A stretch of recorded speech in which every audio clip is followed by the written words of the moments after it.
Estamos com ele aqui hoje, que é advogado, bacharel em Direito com especialização em Direito Tributário e Planejamento Tributário. Atua há 5 anos na área, assessorando empresas na organização fiscal, na redução de riscos tributários e na construção de estratégias que fortalecem os resultados do negócio. Estamos com ele hoje, Jorge Moura. Sejam muito bem-vindos ao podcast Além do Topo, onde você vai ouvir histórias de pessoas que um dia sonharam em ter suas profissões, cresceram, lutaram e hoje estão no topo e estão se mantendo, viu? Hoje recebemos o nosso advogado tributário, Jorge. Seja muito bem-vindo, Jorge, ao nosso podcast. Eu que agradeço o convite e a oportunidade. É muito bom também poder falar um pouco sobre trajetória, sobre carreira, sobre imposto, sobre direito tributário, sobre empresa, sobre o impacto de um bom planejamento tributário para as empresas. Muito obrigado pela oportunidade também. Cara, isso vai ser muito bom porque com esse início de ano aí, nessa reforma tributária que teve, acredito que tem muita gente, tem muito empresário que tá buscando uma luz, né? Tá precisando de uma ajuda e a gente vai aqui de uma forma mais simples, mais básica, tentar explanar isso aí para que fique perceptível, para que fique de um entendimento melhor para os empresários, né? Ver o que precisa organizar, o que pode mudar, de que forma pode atuar melhor. Então nós vamos fazer algumas perguntas aqui. Como você é especialista na área, acredito que você vai responder de forma mais viável. Vinícius, pode começar aí. Muito bom. Jorge, eu gostaria de saber de início como você decidiu ser advogado, no caso. Você nasceu para ser doutor? Alguém lhe falou que você ia ser doutor? Ou você nasceu já com aquele pensamento? O que foi que lhe encantou na sua infância, na sua juventude? Porque sabemos que quando uma pessoa ela se torna um bom profissional, existe uma curva de aprendizado, né? Em algum momento da vida você começa a pensar, rapaz, eu acredito que eu vou seguir essa linha aqui. E você some dos amigos de todo mundo, até você se formar e se encontrar, né? Como foi essa sua transição para se tornar um advogado? Conta um pouco pra gente.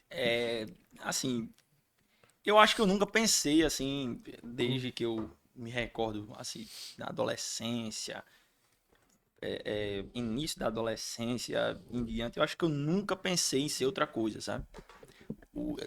A advocacia, para mim, estava muito claro que, para mim, era o que eu queria, sabe? Sempre foi assim. Eu acho que por questões pessoais, mesmo de forma de pensar, de temperamento, de personalidade, isso tinha uma afinidade com a advocacia em si, né? E acho que eu entrei na faculdade de Direito já sabendo que eu queria ser advogado, né? Eu não estava estudando Direito para qualquer outra coisa, sempre foi para ser advogado. Eu acho que só tinha eu e mais uma pessoa na minha turma de 30 e poucos alunos, que quando se falava sobre isso, de quem vocês querem ser advogado? Aí só eu levantava a mão, convicto daquilo que eu queria, né? Os outros diziam, não, eu quero ser juiz, eu quero ser promotor, eu quero ser defensor público, eu quero fazer concurso, eu quero ser PRF, tinha muito, né?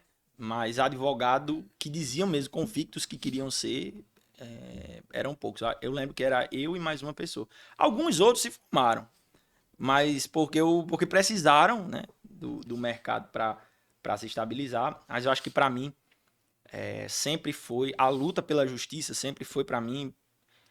Eu sempre senti que eu seria feliz se eu fizesse disso minha profissão, entendeu?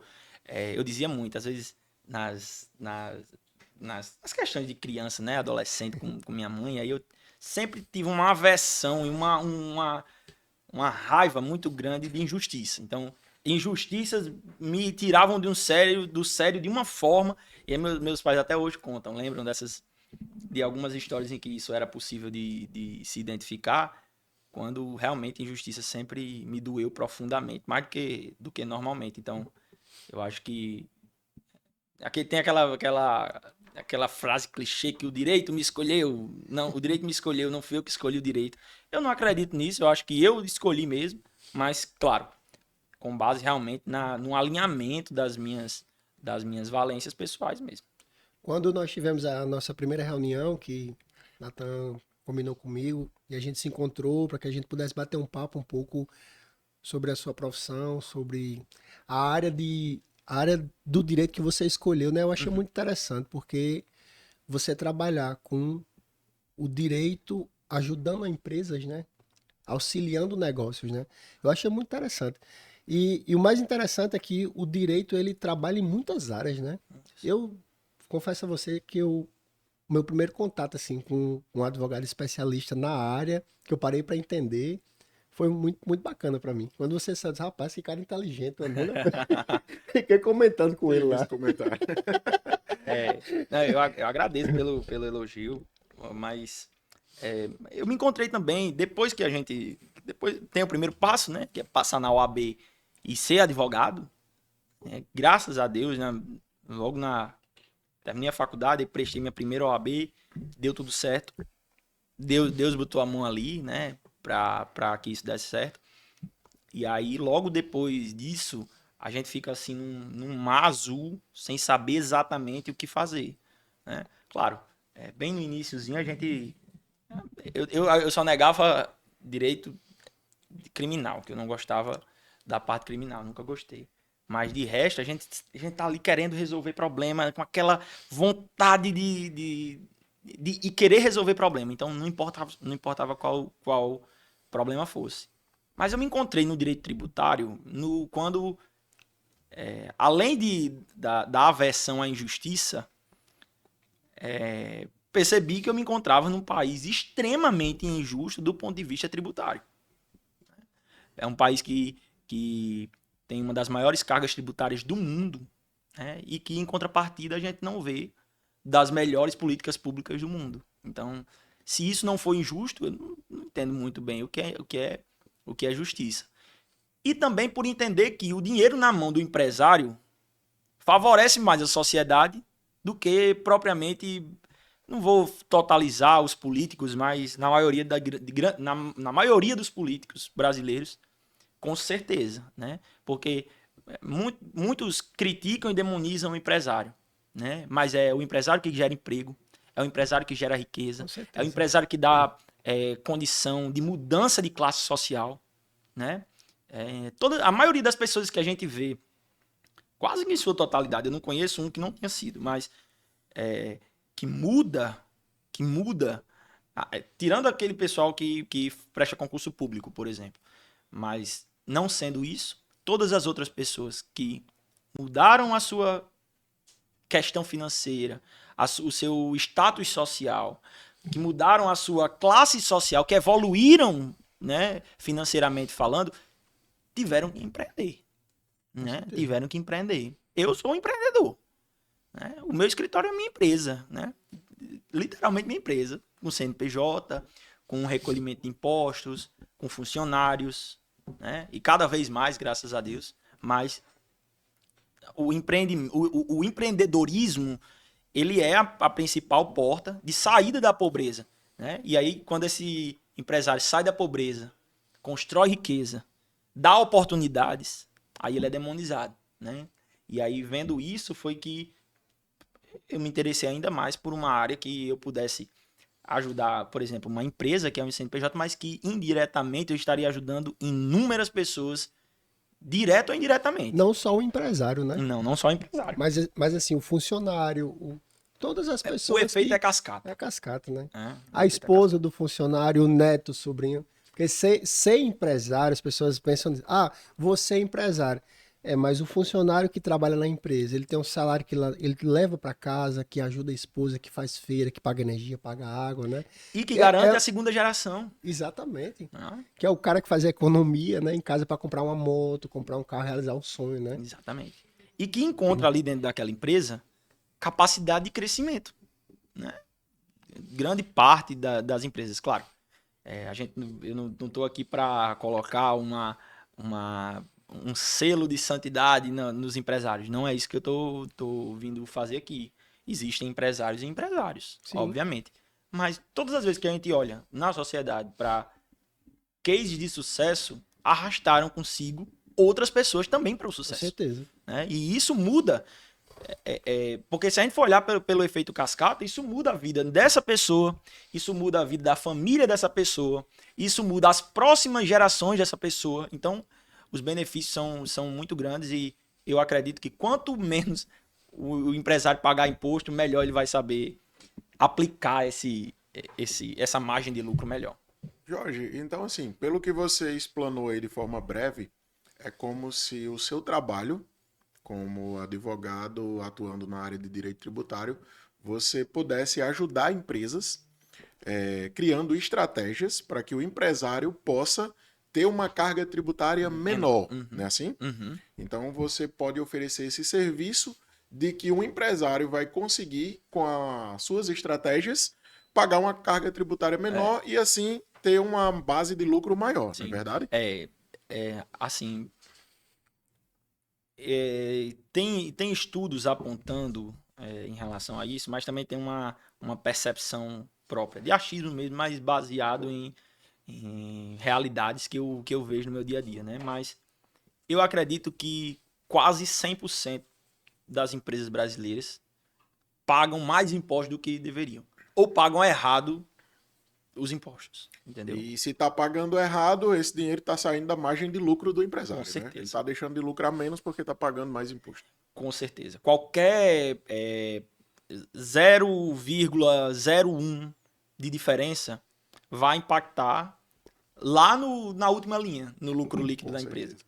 Sempre vai impactar. Qualquer decisão errada, qualquer falta de aproveitamento de oportunidades que o direito tributário nos mostra, vai impactar lá na última linha, né? E uma empresa que já vem pagando essa carga tributária de forma mais excessiva, digamos assim, você consegue pegar um retroativo, reaver esse dinheiro que já foi pagado de forma indevida para que o empresário possa ser restituído disso? Quando o pagamento do tributo ele é feito de forma indevida, ou seja, você não devia, mas você pagou, é possível sim fazer o que a gente chama de recuperação tributária, certo? É a recuperação desses tributos, né, desses impostos que foram pagos indevidamente.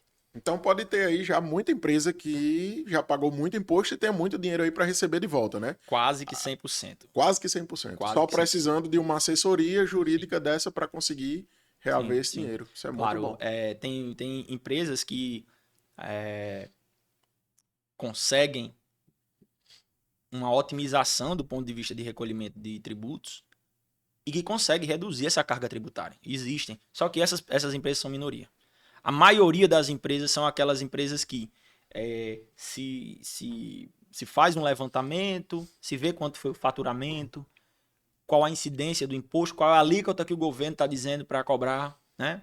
Mas aí tem questões muito mais profundas que é, por exemplo, o enquadramento do NCM de cada produto, no que a gente está falando de comércio, certo? E tem produtos que têm uma carga tributária maior que outros. Exatamente. Entendi. A categoria ou a categorização desses produtos, ela vai mudar completamente a incidência dos tributos, né? Então, por exemplo, a gente tem muito isso como exemplo dentro do direito tributário. Eu não sei se vocês lembram que aquele sonho de valsa, aquele chocolatinho, sonho de valsa, ele era fechado enroladinho nas pontas. Igual um confeito. Igual um confeito. E aí ele era enquadrado dentro de uma categoria que seria bombom de chocolate. Sim. E aí o governo entende que esse bombom de chocolate é uma bomba de açúcar e por isso precisa ser desestimulado o seu consumo. E aí a carga tributária vai lá para cima. E aí eles tiveram a brilhante ideia, e isso passou por um planejamento tributário, sem dúvida alguma, que foi um tributarista que fez a análise, que encontrou a possibilidade de redução de carga tributária e disse o seguinte, ó, se você fechar essas laterais, em vez de ir enrolando elas assim, coladas, retinha, como um pacotinho único, sem aquele enroladinho, a gente consegue caracterizar como wafer, biscoito de wafer, bolacha wafer. E assim foi feito. Reduzindo quase que 100% dos tributos implícitos naquilo ali. E aí, logo depois dela, vieram outros. Por exemplo, se você for olhar hoje aquele bombom aquela serenata do amor não é mais enroladinha. Nenhum desses vai ser mais. Por quê? Porque viu-se a possibilidade de redução com base exclusivamente no planejamento tributário. Isso é planejamento tributário também. Um excelente exemplo aí de como fazer uma estratégia e reduzir um custo tributário. Muito bom. Claro que isso tem que ser feito de forma estratégica e responsável, né? Porque, por exemplo, aquela sandália Crocs, né? Que é aquela sandália furadinha. Essa sandália, a Crocs tentou enquadrar essa sandália como um outro tipo de utensílio.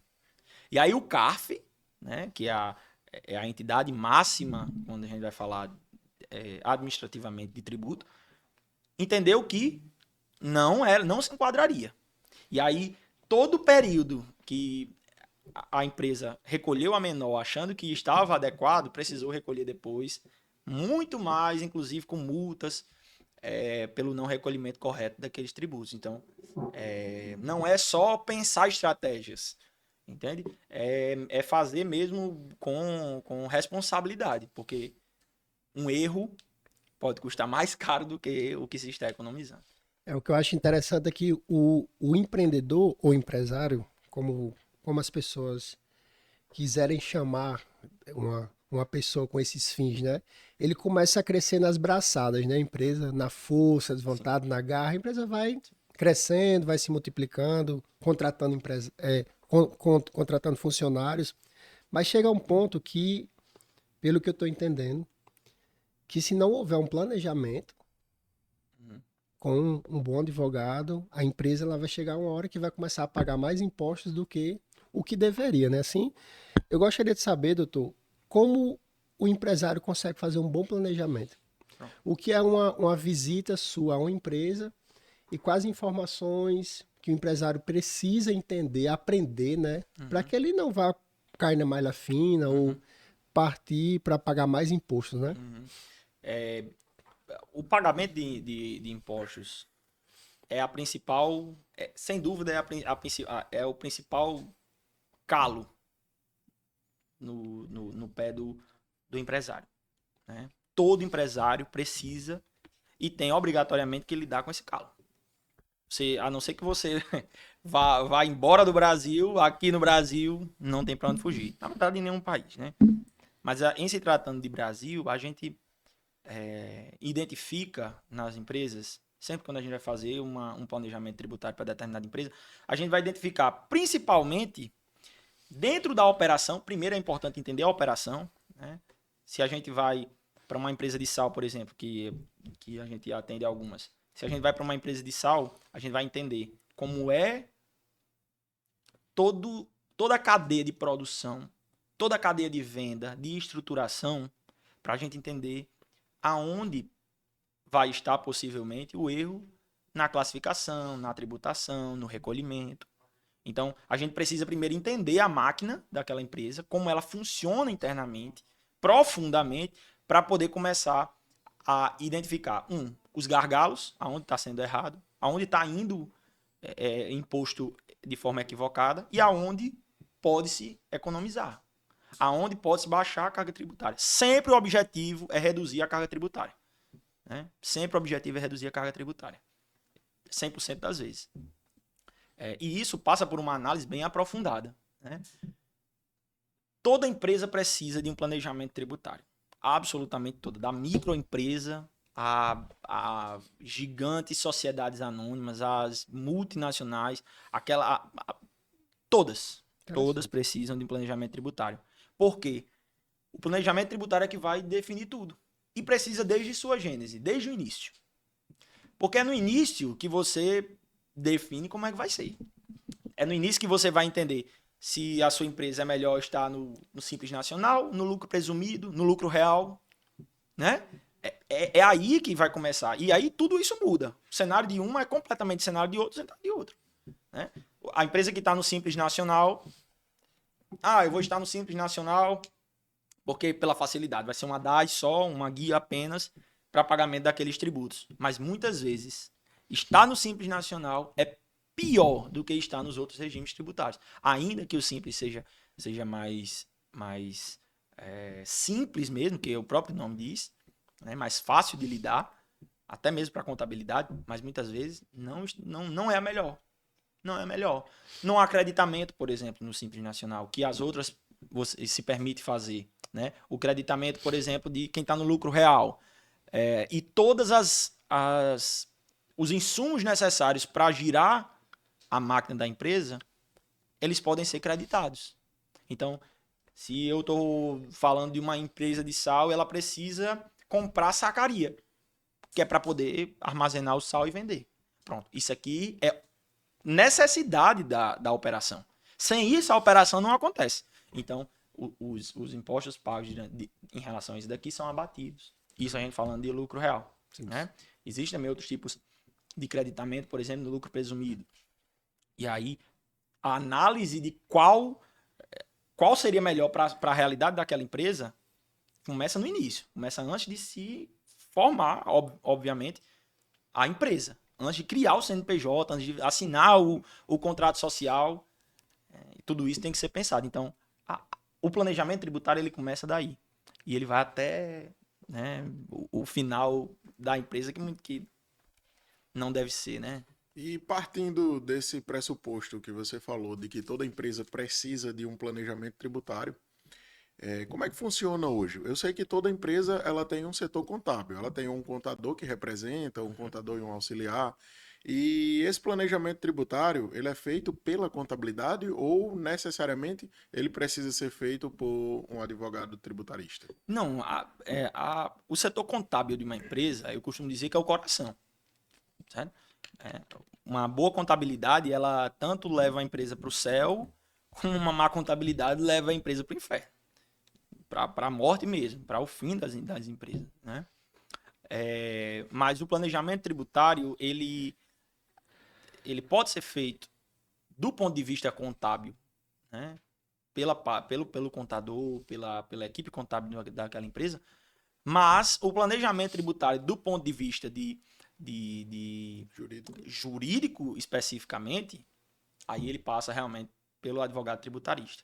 Eu sei que quase 100% das empresas ela tem uma contabilidade. Eu sei que existem algumas que não tenham, mas eu acredito que a grande maioria não existe essa assessoria jurídica com um advogado tributarista. Hoje eu desconheço. Então você tem aí um mercado bem amplo aí que você consegue ainda atuar. E hoje você me disse que já atua aqui em várias empresas em Mossoró e também em regiões, né, no Alto Oeste. Isso. Assim? A gente, graças a Deus, nosso escritório, e eu faço aqui uma menção muito honrosa ao meu sócio, Dr. Arthur Ibson, que é Ave Maria. Ele é uma das maiores mentes do direito que eu já conheci. Né? Eu costumo dizer que eu sou esforçado, eu sou batalhador, eu tento aprender na marra, e Arthur é bom de verdade, sabe? Arthur Ibson, ele é o meu parceiro nessa jornada de enfrentamento aos impostos pagos pelas empresas, né? Essa é uma verdadeira batalha que a gente trava, mas a gente tem alguns cases de sucesso, graças a Deus, né? No nosso escritório. Alguns bem emblemáticos, né? Mas... Pode nos dar algum exemplo aí, sem citar nomes de empresas, apenas um exemplo básico aí para as pessoas que estão assistindo entender melhor o que é uma redução tributária, o que é uma restituição, de um caso real. Eu queria um exemplo de um caso resumo, real. caiu na malha fina, foi assim, doutor? Não. Caiu na malha fina, pronto, Não. o mundo se acabou, chama Chama o Salvador. Chama o socorro. Chama o socorro.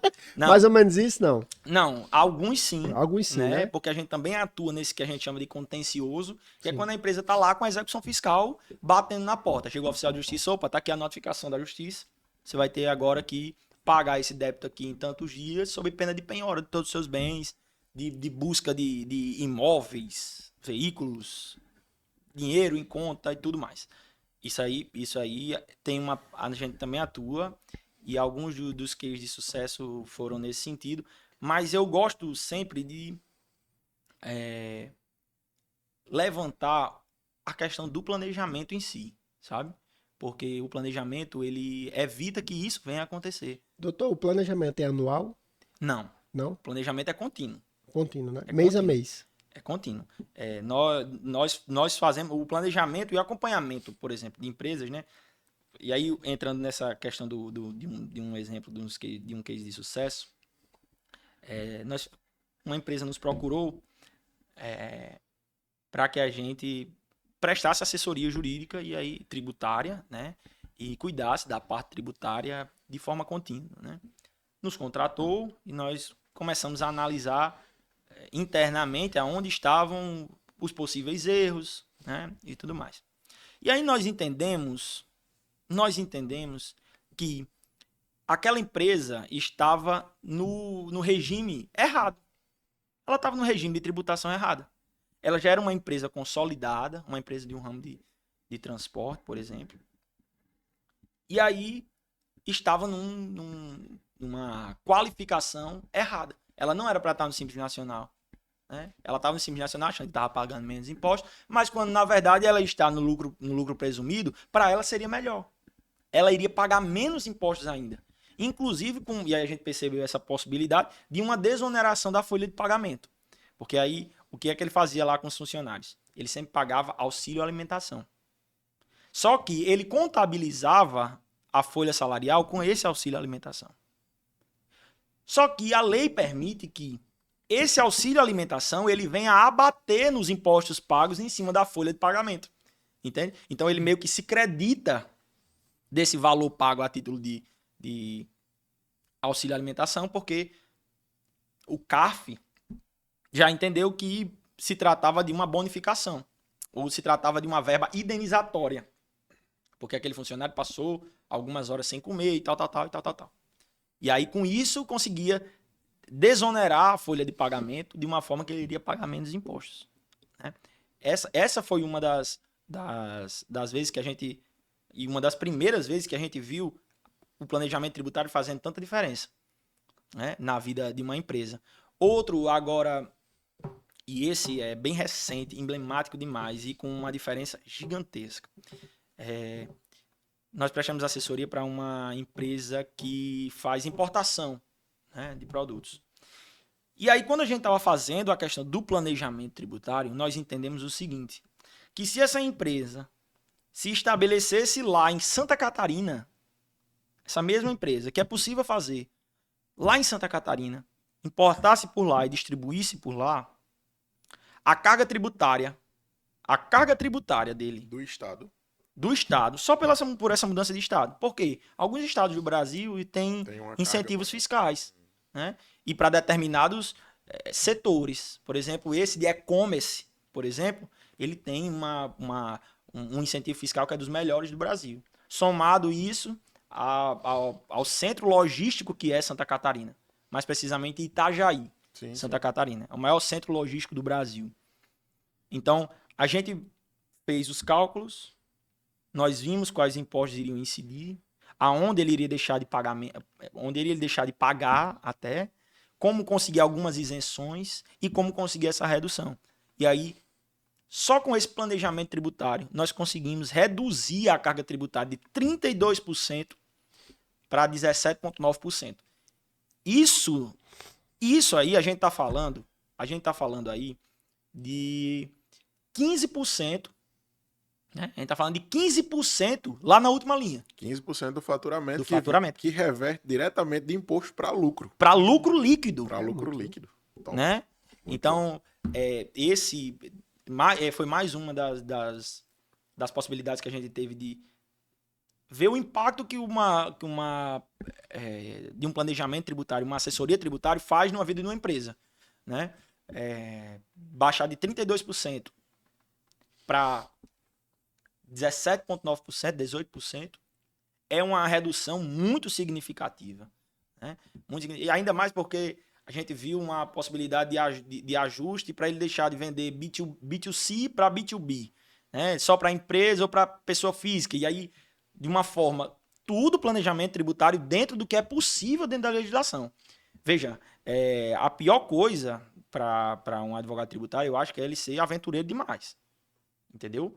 Porque a gente está brincando com uma possibilidade de autuação pela Receita Federal que vai consumir completamente o caixa criado. Pode complicar completamente a vida do empresário ou melhorar, né? Então, é uma Pode- coisa que exige muita responsabilidade.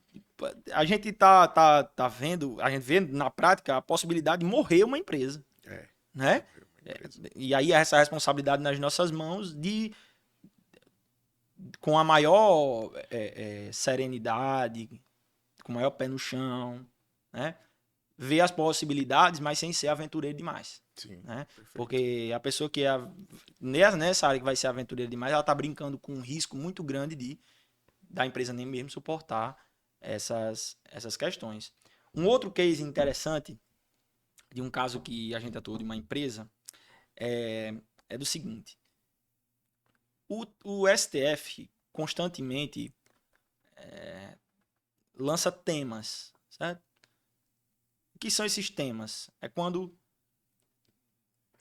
muitas demandas chegam de um determinado assunto e aí o STF diz assim: opa, vamos parar aqui, vamos estabelecer o que é que a gente entende e tornar isso vinculante. Para que não tenha mais discussão acerca de como agir diante desses casos. E aí o STF, em matéria tributária, muitas vezes ele lança esse tipo de tema para facilitar realmente do julgador de primeiro grau, dos desembargadores, alinharem o entendimento. A partir disso, o STF lança um tema em que diz que é inconstitucional qualquer tipo de pauta fiscal. O que é essa pauta fiscal? Aqui no Rio Grande do Norte existe muito, que é o seguinte: se você vende essa água a R$ 10, você pode vender. Mas o que eu presumo de tributação para cá é em cima de R$ 12. Então, vai incidir o imposto em cima de 12. Você pode vender por 10, mas o imposto vai ser em cima de 12. Isso é o que a chamada pauta fiscal. E o STF disse que isso era inconstitucional. E mesmo assim, por exemplo, o estado do Rio Grande do Norte vem aplicando essa pauta fiscal. Até hoje ainda está. Se você olha lá no regulamento do ICMS do estado, vai estar falando de pauta fiscal. Por mais que o STF tenha dito que era inconstitucional. E aí, com base nisso, a gente conseguiu uma anulação, e essa foi bem emblemática, de mais de R$ 1 milhão de uma empresa que estava com débitos. E a gente percebeu que todos estavam pautados nessa execução fiscal. Nessa pauta fiscal, perdão. E aí, como o STF disse que era inconstitucional, nós ingressamos com uma ação anulatória e anulamos todo esse imposto, toda essa execução fiscal pautada nessa pauta fiscal, né? Então, esse é um outro case de sucesso, e a gente está falando de o empresário se livrando do maior calo, que é a justiça cobrando imposto. Verdade. Doutor, a reforma tributária pode mudar muita coisa na vida do empresário, o que devemos observar Pronto. atualmente. Esse é o tema atualíssimo, né? Sim. Eu acho que quem nunca pensou em planejamento tributário depois das notícias de implementação da reforma tributária começou a pensar ou deveria, né? Porque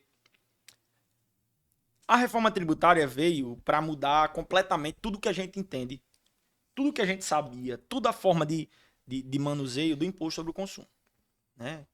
E aqui, quando a gente fala de consumo, e a gente vinha falando sobre isso antes, a gente consome, tudo é consumo, né? Sim. Então, tudo que a gente faz, qualquer coisa que a gente vai, tudo gira em torno de consumo. Então, eu acho que veio para mudar completamente a vida de todo mundo, independentemente do que ela faça, né? E é importante entender as mudanças que essa reforma tributária vai fazer, até porque ela é tão grande, ela é tão forte, essa mudança, que o governo achou por bem espalhar ela de 2026 até 2033, que é quando termina efetivamente essa fase de transição que chama, né? A princípio, a ideia é excelente, né? A unificação de tributos na tentativa de um imposto único, ela é boa. Ela, em tese, iria facilitar a lida do empresário com a quantidade de impostos que a gente tem. A gente tem muitos impostos federais, a gente tem imposto estadual, a gente tem imposto municipal, a gente tem imposto para determinada categoria, a gente tem imposto em tudo, né? E aí a unificação desses tributos, a princípio, a ideia era simplificar, né? Mas é uma mudança muito abrupta. É realmente uma tendência mundial, né? O Brasil é até atrasado em relação a isso. Outros países no mundo já têm imposto único, né? É o chamado IVA, né? O Imposto sobre o Valor Agregado. Só que no Brasil se esbarra numa dificuldade, que é o Pacto Federativo. Nosso Pacto Federativo, ele diz que algumas receitas são federais e, por isso, o recolhimento de alguns tributos são federais. E aí a gente tem o PIS, o COFINS, o CSLL, IRPJ, o imposto de importação, a gente tem o IPI. Tudo são federal. São tudo federal. E aí a gente tem também os estaduais, que eles precisam de renda.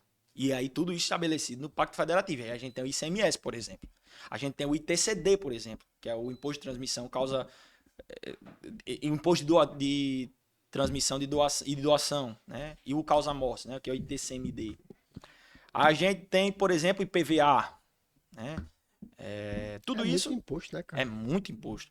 E aí foi por isso, pensando justamente na existência dessa quantidade de impostos, que pensou-se na necessidade de um imposto único. Ainda mais porque é uma tendência mundial mesmo. E de forma mais simples, o que é que isso impactaria? O que é que mudaria trocando todos esses impostos por um imposto único? Em tese, ficaria mais simples de você, enquanto empresário, por exemplo, você é empresário, você vai saber que você só tem que pagar esse imposto que custa X% do seu faturamento. Pronto. Então seria um imposto sobre o faturamento bruto, um imposto único.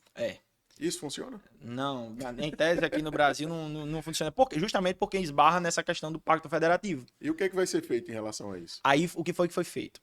Eles pensaram em um imposto, o IVA, o Imposto sobre o Valor Agregado, dual, que aí não desrespeitaria o Pacto Federativo. E aí a gente vai ter o CBS e o IBS, que aí vai ser a separação do Então que seria um imposto único, só que agora vai ser em dois. Em Vai dois. ser um para o Estado e um para o Federal. Exatamente. Que legal. E um vai ser a união dos impostos federais e o outro vai ser a união dos impostos estaduais e municipais. Né? Aí, enquanto um vai unir ICMS, ITCMD, o outro vai junto com ISS, que é competência municipal, que é o ITBI ou o ITIV, que também é competência municipal. Né? Esses impostos vão ser unidos em um. E aí o PIS, COFINS, CSLR, IRPJ, tudo isso em um só. Né? Isso aí traria, eu acredito que vai atender a esse propósito de facilitar o entendimento, né, do empresário, mas eu acredito que vai ser difícil de se implementar isso aqui no Brasil. E já começou. Né? Agora, em 2026, já começou, né, a implementação. Então, os empresários eles já estão lidando com a carga tributária normal, mas também com uma pequena parcela de IBS e CBS que são abatidos depois para já ir lidando com esse novo imposto. Aí, em 2027, aí a mudança ainda é mais agressiva. Né? E assim, progressivamente, até a gente chegar em 2033, que seria a plenitude dessa modificação. Né? O que a gente percebeu, e aí esse é o grande medo, é que para a maioria dos setores produtivos do Brasil, a gente vai ter um aumento da carga tributária.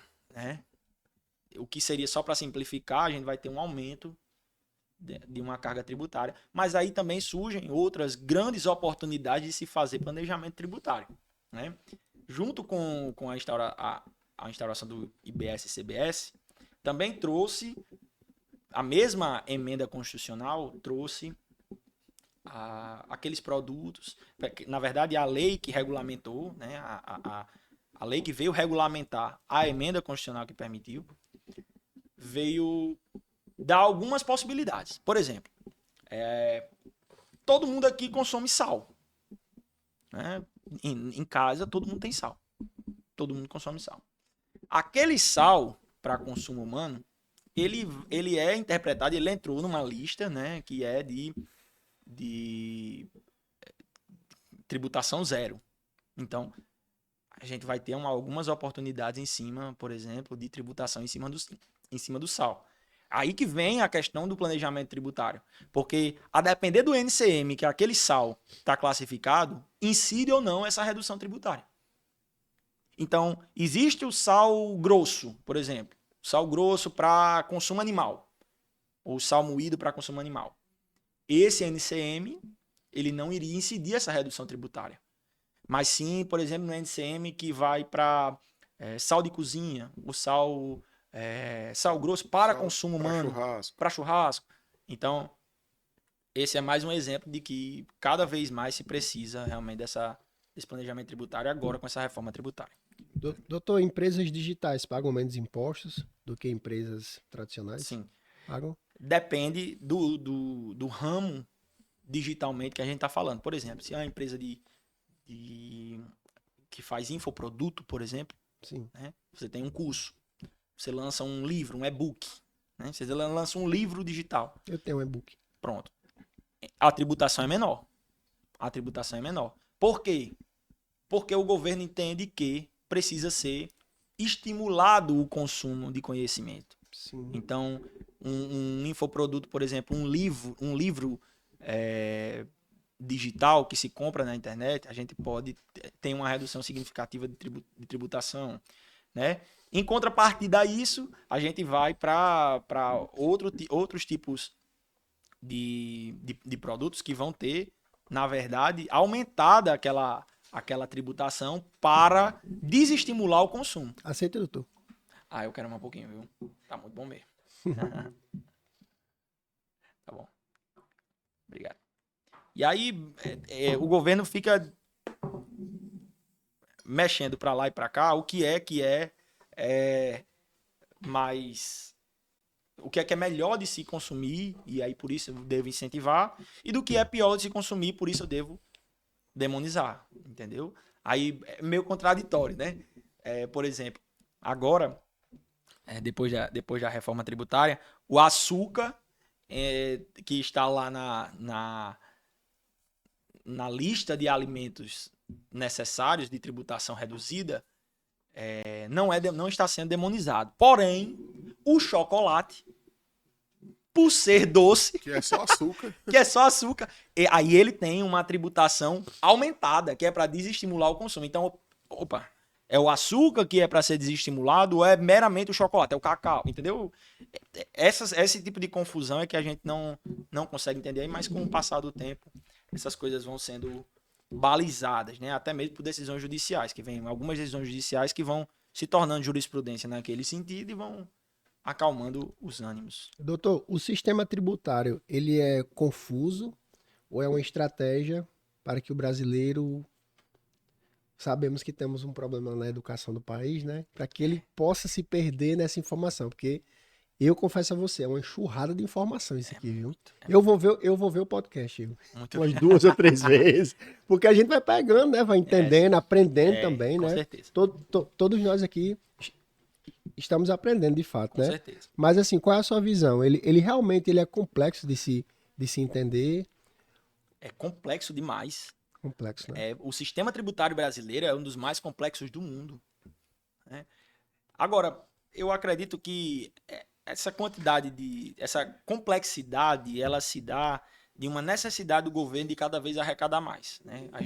Interessante. A gente tem, ao longo dos anos, e eu tenho essa é uma percepção minha aqui, a gente sempre teve, ao longo de muitos anos, a necessidade de arrecadar mais, né? Porque isso é mais fácil do que controlar os próprios gastos. Sim.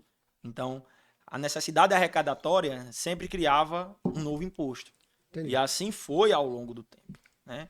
Aí a gente vai, por exemplo, o CSLL é a contribuição social sobre o lucro líquido, né? Sim. Aí, do lucro líquido de uma empresa é retirada uma porcentagem desse tributo. Aí, a gente também tem o IRPJ, que é o imposto de renda da pessoa jurídica. Então, também é retirado. Então, ao longo do tempo, a necessidade arrecadatória, ela fez o governo cada vez criar novos tipos tributários. E aí isso vai dificultando cada vez mais. Porque aqui a gente está falando de inúmeros tributos diferentes. E olha que a gente nem começou a entrar ainda nas taxas.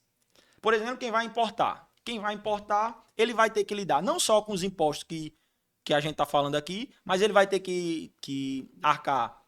E isso tudo dentro da cadeia tributária, certo?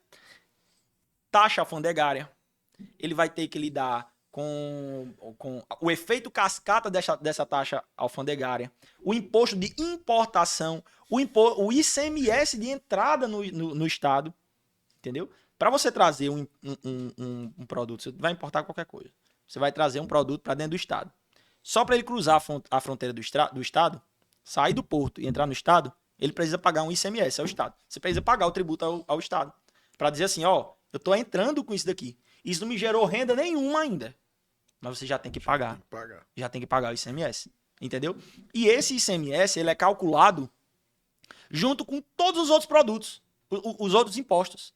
Então, o cara pagou PIS/COFINS, por exemplo, tem o preço do produto, aí tem a taxa alfandegária, tem os impostos que já incidiram federais, tem o imposto de importação, pronto. Aí quando pega, junta o preço do produto com tudo isso, e aí gera um valor para ser tributado quando for ingressar Para no você Estado. pagar de novo outro imposto. Em cima dos impostos que já foram. Então, isso é muito complicado de Cara, é entender. muita coisa interessante. É muita coisa. Então, eu acredito que essa reforma tributária, o objetivo de facilitar, ele é um objetivo salutar. Eu gosto dessa visão de tornar mais acessível o entendimento de como é. É como se fosse uma ideia boa, né? É uma ideia boa. Só que vamos ver se vai funcionar. A gente tá falando de Brasil, né? Porque eu aprendi partindo do pressuposto de que tudo tem duas intenções, né? Qualquer coisa que se é feita é por dois motivos. Uhum. Aquele que parece bom e o verdadeiro. E o verdadeiro. Então, tudo que você faz é por duas razões. Tem dois motivos, na verdade, né? Então, vamos entender o que parece bom, a gente já sabe. Daqui para frente, com a implantação da reforma tributária, aí nós vamos conhecer o outro motivo, que é o verdadeiro. Por exemplo, no saneamento básico, por exemplo, né? A reforma tributária, em vez de reduzir a carga tributária no saneamento básico, em tudo que envolve o saneamento básico, vai aumentar. E isso vai recair sobre a população mais pobre. Porque é quem vai sofrer com a necessidade de saneamento básico, né? Então, tem muitas coisas que foram pensadas de um ponto de vista de simplificação do sistema tributário brasileiro, mas que vai impactar diretamente em alguns setores com uma carga tributária mais alta. Na verdade, impacta todo mundo, né? Muita gente pensa, não, a reforma tributária só impacta os empresários, mas não é. Na verdade, impacta mais o consumidor final do que o empresário. O empresário, ele não vai ficar com esse imposto para ele. Ele vai repassar. Exatamente. Então, o produto que você consome hoje, ele vai ficar mais caro.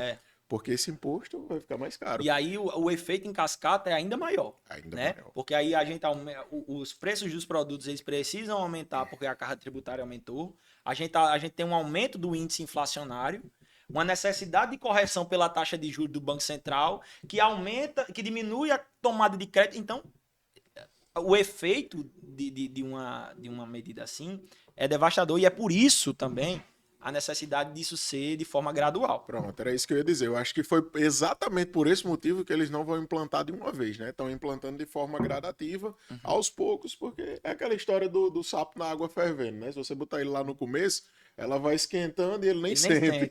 Do mesmo jeito vai ser o imposto, porque vai ter que pagar. Vai. É como o próprio nome já diz, é imposto que você paga. É imposto. Então você é obrigado a pagar. É uma coisa que a gente fica meio que refém disso.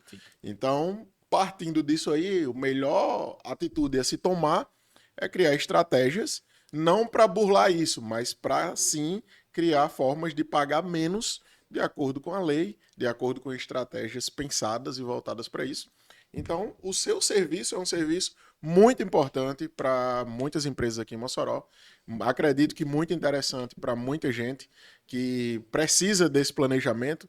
Eu sou empresário também na cidade, conheço muitos que são, e acredito que muita gente nem se atenta para isso. Talvez seja aí um gargalo, talvez seja uma torneira que está aberta aí, que agora, a partir disso aqui, tendo essas informações, vai pensar-se melhor em relação a isso, né? Para reduzir isso aí. Eu tenho certeza que a grande maioria dos empresários aqui do Rio Grande do Norte não sabem nem que agora em 2026 você vai ter que pagar CBS e IBS. Claro que num percentual bem reduzido, mas você já vai ter que pagar. A maioria dos empresários nem sabem disso ainda. Entendeu? E aí já começou, a gente já tá em fevereiro. A gente já tá passando, já tá pulando, daqui a pouco é março, né? E aí daqui a pouco chega 2027 e a mudança é mais agressiva, então eu tenho certeza que boa parte, a maioria dos empresários aqui nem sabem da necessidade que já vai ser um baque grande para muitas empresas, muitas, viu? Vai ser para muitas, muita gente nem tá esperando, mas quem não tiver preparado para as mudanças estruturais e profundas que a reforma tributária vai promover, vai correr sérios riscos de ou ficar para trás do ponto de vista competitivo do mercado, ou vai enfrentar dificuldades que talvez não consiga sair. E como medida preventiva, o que é que você daria de conselho assim para os empresários que estão nos assistindo? Uma forma de você mostrar o seu serviço. Seria marcando uma reunião, seria fazendo uma análise na empresa, seria fechando uma consultoria, uma assessoria, um acompanhamento. Como é que você poderia explanar isso de forma mais simples para alguns empresários entenderem que atitude, que norte, digamos assim? Alguém que está assistindo que não sabe nem por onde começar. Qual o norte que você daria para ele? Eu acredito que, primeiro de tudo, ele tem que entender que ele não sabe de tudo. Né? Muitos empresários eles acreditam que eles sabem de tudo. Né? Essa minha crítica construtiva a muitos empresários, inclusive aos meus clientes, que eu precisei Eu deixar também claro penso que dessa forma. não sabem de tudo e não precisam saber. Ninguém precisa saber de tudo. Né? E entender que precisa se precaver. A gente cresce ouvindo isso, né? Que é melhor prevenir do que remediar. E aí, para esse momento do sistema tributário que a gente vive, é a melhor frase do mundo. Minha avó já dizia. É melhor prevenir do que remediar. Obviamente, a prevenção passa pela análise profissional de algumas pessoas, né? Do preparar a equipe contábil, a de assessoria jurídica no sentido de planejamento tributário, de entendimento tributário, de como fazer, do que fazer, de aonde pode estar errado, né? E aí, nesse momento, nesse contexto que o advogado tributário ele se encaixa, né? Na análise aprofundada da operação da empresa para ver aonde se pode maximizar os resultados do ponto de vista tributário, né? Diminuir o máximo possível a carga tributária, melhorar o recolhimento desses impostos, porque com certeza, e aí estou dizendo aqui de um ponto de vista geral, né? Com certeza os empresários estão pagando ou mais ou indevidamente. Se você diz que sabe de tudo, você está impossibilitado de aprender. Exatamente. Né? Não é isso? Porque Exatamente. a pessoa diz, eu sou bom em tudo, eu faço isso, faço aquilo. Então você é o expert. Então ninguém vai conseguir chegar até você, né? Eu passei a tarde em reunião hoje, conversando com um colega exatamente sobre isso. As melhores pessoas do mundo, para se conver, são aquelas ensináveis, não é? O cara é top, mas, cara, eu tô aqui para aprender com você. O que você tem a me dizer, né? Muito interessante a sua... Interessante isso aí, fugindo um pouquinho do direito falar. tributário em si, mas eu fiquei, assim, apaixonado por uma frase, o professor Clóvis de Barros Filho, a quem eu gosto muito da filosofia. Eu gosto de estudar filosofia, assim, só por prazer mesmo, sabe? E o professor Clóvis de Barros Filho, e aí ele uma das vezes que ele foi contar isso, ele disse que um professor dele olhou e aí E aí diz assim, diz uma frase, né, um filósofo, que diz que os circuitos de consagração pessoal são tanto mais, os circuitos de consagração social são tanto mais eficazes quanto mais distante eles passarem do objeto consagrado. Aí ele olha e, porra, eu não entendi nada. Como eu não entendi nada? Como é que eu posso não ter entendido nada? E aí o professor olha para ele e diz, porra, como é que você não entendeu isso? Aí ele vai e conta um exemplo, e aí ele olha e diz assim, ó, você vai lançar um livro, você vai fazer alguma coisa, por exemplo, você vai lançar um novo empreendimento. E aí chegam 3 pessoas para lhe elogiar. Uma é a sua mãe. E aí ela chega para você e diz, opa, parabéns pelo seu trabalho, meu filho. Aí o outro é um grande amigo seu e diz, irmão, parabéns por esse seu feito. E a terceira pessoa é uma pessoa desconhecida que você nunca viu na vida e chega e diz, porra, gostei muito do seu trabalho. E aí ele olha e diz, qual desses 3 é o mais eficaz dos elogios recebidos? O da pessoa mais distante. Porque ela nem tá perto de você e já tá sabendo do seu trabalho, então aquilo para você é mais enriquecedor, né? E partindo desse pressuposto, e aí ele diz, inclusive, depois dessa explicação, aí ele volta. Agora vamos de novo para a frase, que é, os circuitos de consagração social serão tanto mais eficazes quanto mais distante eles passarem do objeto consagrado. Ah, agora é mais fácil de entender, né? Primeiro, do ponto de vista que a gente não conhece tudo e não precisa saber de tudo, mas a gente pode aprender. E o segundo ponto de vista desse exemplo especificamente é que se o elogio mais eficaz era o mais distante, qual é o menos eficaz dos elogios? O seu mesmo. Porque a distância é 0. Então, Verdade. porra, se eu acho que eu sei de tudo, Tá errado isso aí. qual é a eficácia? Não vale de nada. Nada. Não vale de nada. E aí Muito profundo. essa questão do professor Clóvis de Barros fala disso, inclusive muito melhor do que eu, mas eu levo essa frase, ou essa história que ele conta, muito para mim e para as minhas vivências, né?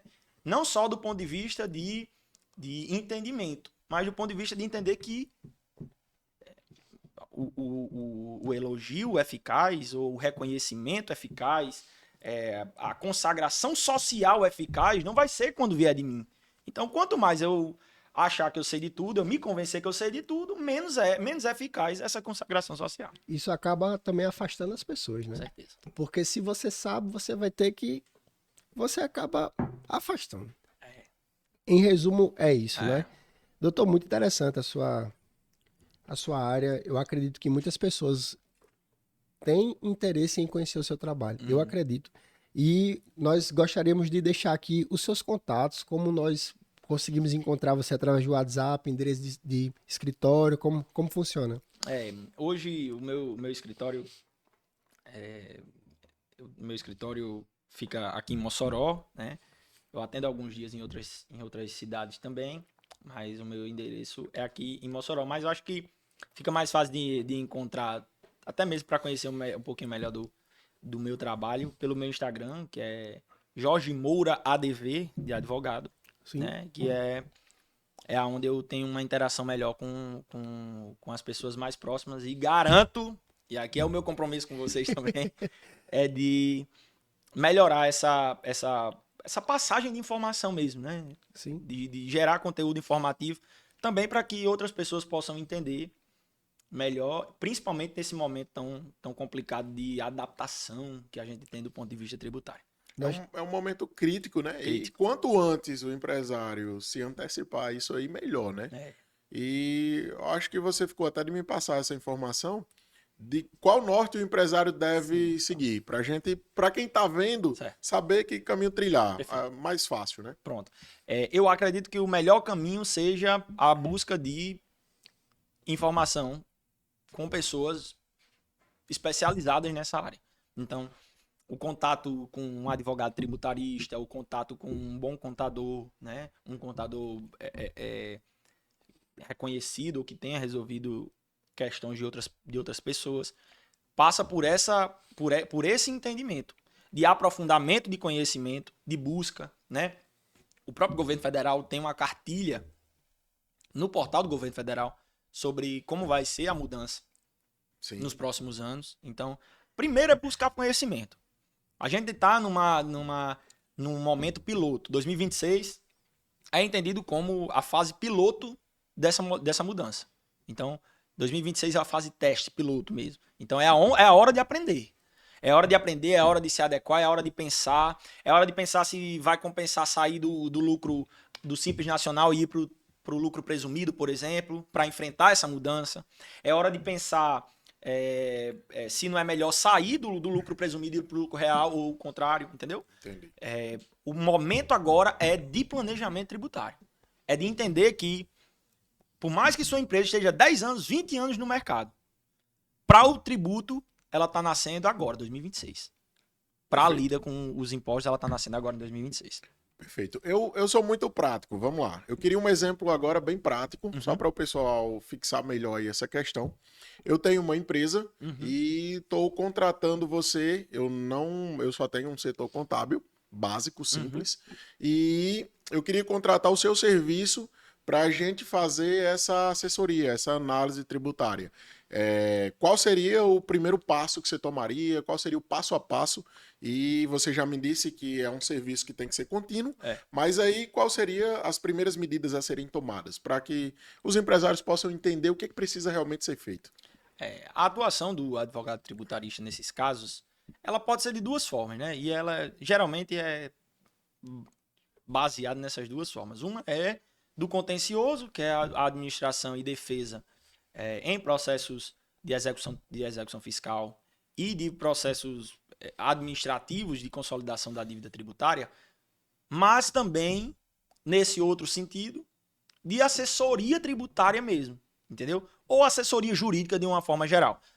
A gente hoje presta assessoria jurídica de uma forma mais ampla, inclusive com questão de resolução de questões bancárias e tudo mais, mas nesse momento o que precisa se fazer o que eu faço é entender primeiro a dor.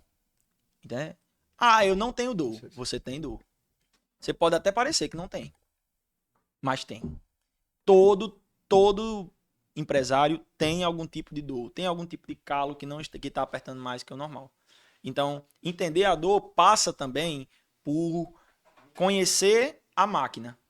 Então, o que eu costumo fazer é conhecer como é que ele faz, como é que o produto é fabricado, por onde ele passa, quanto tem que custar de transporte para se chegar, quanto incide o imposto para venda, qual é o tipo de venda, por onde é feita a venda, se é plataforma, se é B2B, se é B2C, se é por meio digital, se é entendeu? Se é loja física.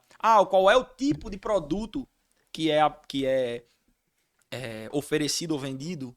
Então, a primeira coisa, basilar, é entender como funciona a operação. É entender profundamente como funciona a operação. Aí eu costumo ir visitar, olhar todos os setores, né? E esse processo, ele levaria em média quanto tempo? Para iniciar e começar a ter alguma análise, ter algum parecer para começar a tomar algumas ações? Depende muito do tamanho e a estrutura da operação. Né? Se for uma operação muito bem estruturada, aí pouco tempo a gente consegue fazer uma análise aprofundada. 1, 2 semanas a gente já está conseguindo, de forma bem intensa, de se fazer uma análise aprofundada do planejamento tributário em si. Aonde está errado, como resolver, como reduzir a carga tributária, se existe contencioso, qual é a estratégia para defender num processo tributário, por exemplo. Né? A gente tem alguns cases de sucesso em relação a isso, né? De contencioso tributário, de empresas que estavam sendo cobradas judicialmente com a execução fiscal e a gente conseguiu, com uma análise aprofundada tributária, que aí a gente vai pelo lado reverso, né? A gente faz uma análise tributária também, um planejamento tributário, só que do outro ponto de vista, né? Voltando para o fato gerador em si, né? E aí, após essa análise, Aí a gente vai para a fase de implementação, e aí essa sim que é contínua. Né? Certo. Então é um investimento, né? É. Você já paga imposto, você pode estar pagando de forma indevida, pode estar pagando em excesso ou pagando de forma errada. Então você pode se prejudicar ou estar pagando em excesso, né? Então, Isso aí é verdade, né? Tem uma empresa que foi bem emblemático, que no primeiro mês ela nos contratou como forma de assessoria e tal, nos pagando um valor mensal, contratual, para que a gente fizesse toda a assessoria jurídica da empresa, inclusive a assessoria tributária. No primeiro mês, nós percebemos que de um acordo de 900 e poucos mil que ela tinha feito com a Receita Federal, 700 e pouco era indevido. E aí nós ingressamos com o mandado de segurança, e nesse mandado de segurança um pedido liminar foi atendido e suspendeu a cobrança de 700 mil reais. E aí ele, de um acordo que ele tinha feito, que ele ia pagar 16 mil e pouco de parcela, a gente conseguiu baixar para 4.200 reais. Ou seja, no primeiro mês já teve um impacto significativo na vida daquele empresário, que ele passou a pagar 12 mil reais a menos por mês. E isso certamente pagou alguns meses da assessoria já de cara. Né? no primeiro mês ele No já primeiro conseguiu já ter No primeiro êxito, já mês. ter No primeiro lucro mês. com investimento. Com certeza. E aí, se você pensa que isso é um acordo que é parcelado em 60 vezes, por exemplo, aí a gente está falando, ou 120 vezes e muitas vezes, aí a gente está falando de 60 meses a menos de uma parcela como essa, e que vai, com certeza, financiar o que vai beneficiar e vem beneficiando para ele em muitas outras áreas, não só nesse caso especificamente. Interessante. No caso, se trata de um braço de educação, né? É sim. É um trabalho que você vai educar o empresário, né? Porque Isso. informação é educação, né? E quem não sabe, não tem, né? Aí a gente pergunta da seguinte forma: que preço custa isso? Mas assim, se ele já, como o Nathan falou, se ele já paga o imposto, ele precisa pagar a informação, a experiência que ele não tem, né? É. A verdade é Na essa. verdade, ele precisa estar comprando uma informação que ele não tem.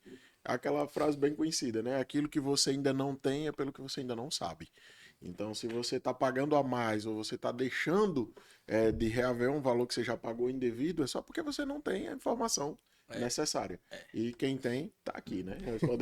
Pode ser contratado e já pode resolver o problema de muita empresa aí que já está nessa situação ou que pode entrar nessa situação com essa mudança tributária. Né? Não, com certeza.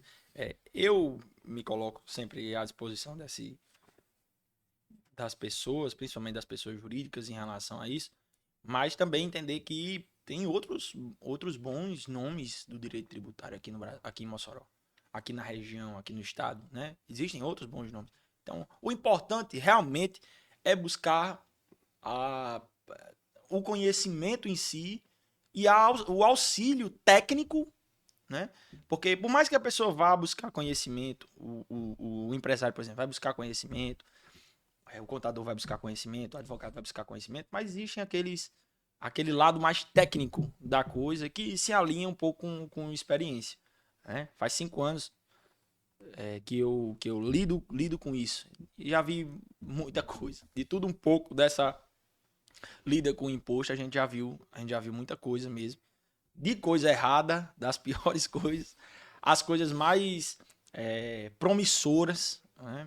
E aí é possível, sim, se realizar um bom trabalho, principalmente quando a gente conhece a fundo o produto. Então, qualquer análise tributária passa de conhecer a estrutura do maquinário, da roda que gira a operação, entendeu?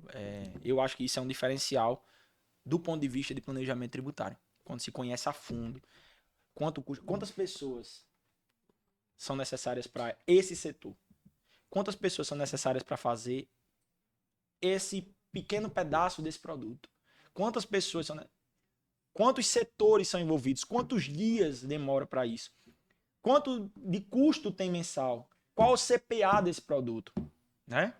Sim. Então, tudo isso é necessário antes de se fazer para embasar um bom planejamento tributário, para que lá na última linha, lá no lucro líquido, o empresário possa sentir de verdade a mudança ou a melhora naquele lucro líquido quanto é que está saindo. Né? E agora, com essa reforma tributária, mais do que nunca ele tem que otimizar e criar estratégias para desviar um pouco dessa majoração da carga tributária. Bacana demais. Então, esse episódio vai ser postado quando? Agora, dia 19, amanhã. 19, né? Perfeito. Maravilhoso. E os cortes também, viu? Coisa Os cortes, né, Mário? Os cortes vai sair, não vai? Então é isso, acredito que a gente vai... Um assunto bem interessante, muito bom. Queria agradecer a sua presença aqui, contribuiu muito. Se a gente continuasse, ainda tinha muita coisa para falar, porque eu sei que tem muitas áreas ainda que a gente pode ir, mas o tempo já foi bem puxado aqui. Caso alguém tenha alguma dúvida, se quiser comentar, você está assistindo o nosso episódio, ficou com alguma dúvida, quiser deixar seu comentário lá, acredito que o Jorge também tem acesso, ele vai conseguir lhe responder. Quiser entrar em contato direto com ele, vocês também podem procurar no Instagram, ele já deixou aqui para vocês. Então, tamo junto, obrigado aí por nos assistir até aqui. Comente, mande para alguém que precisa ver esse assunto. Bem, Fique à vontade, compartilhe. E informação boa é aquela informação que é compartilhada, né? Verdade. Obrigado a todos por vocês estarem sempre nos acompanhando. Hoje trouxemos aqui muita experiência para você, empresário, que está pagando imposto, que não sabe o que fazer, não sabe para onde ir. Trouxemos uma solução para você aqui hoje. Então, é só você entrar em contato com o nosso advogado. E com o Jorge também não vai ser diferente, né? A gente sempre abre aqui um espaço bem breve. Você tem aqui 45 segundos. Você vai olhar bem ali naquela câmera ali que está de frente para você e você vai mandar um recado para todas as pessoas que estão nos assistindo. Lembrando que nosso episódio ele fica de forma vitalícia tanto no YouTube quanto no Spotify. Então você pode estar falando ali agora para 1 milhão de pessoas ou pouco mais que isso. Então fica à vontade, transmita aí sua mensagem, seu conhecimento e seu recado. Não, eu primeiro queria agradecer, né, a vocês pelo convite, pela oportunidade, né?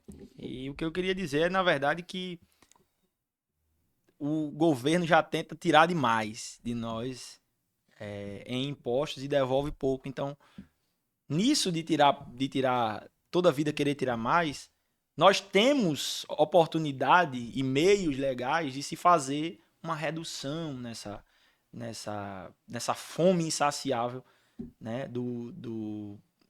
de quem puxa os impostos. Então, o planejamento tributário ele passa como ele pesa como a principal forma do empresário entender como recolher de fato aqueles impostos, otimizar o recolhimento desses tributos, o que vai impactar diretamente na vida da empresa, na sobrevivência das empresas que todos os dias morrem no Brasil e certamente a maioria delas por não saber lidar com a quantidade de impostos que esse país cobra. Então, para você fica aqui a oportunidade, e aí eu deixo aqui em contato com minhas redes sociais e tudo mais, de tirar dúvidas ou informações melhores e mais aprofundadas em relação a isso daí, mas também uma boa sorte em relação a esse novo que está no Brasil a partir da reforma tributária. É isso aí. Muito obrigado, Jorge. Eu queria fechar só com uma frase que eu tenho certeza que Jorge também já viu ela. Eu já participei de algumas palestras de direito e uma frase que eu ouvi que me marcou muito. E pode ficar de exemplo para você que é empresário que assistiu a gente até aqui. O direito, ele não socorre os que dormem. Então, se você não buscar, se você não for atrás, você pode estar pagando aí a mais, pode estar deixando de reaver o que já pagou errado. Então, busque, porque o direito não socorre os que dormem. É verdade. O direito não socorre os que dormem. Valeu, muito obrigado. Obrigado.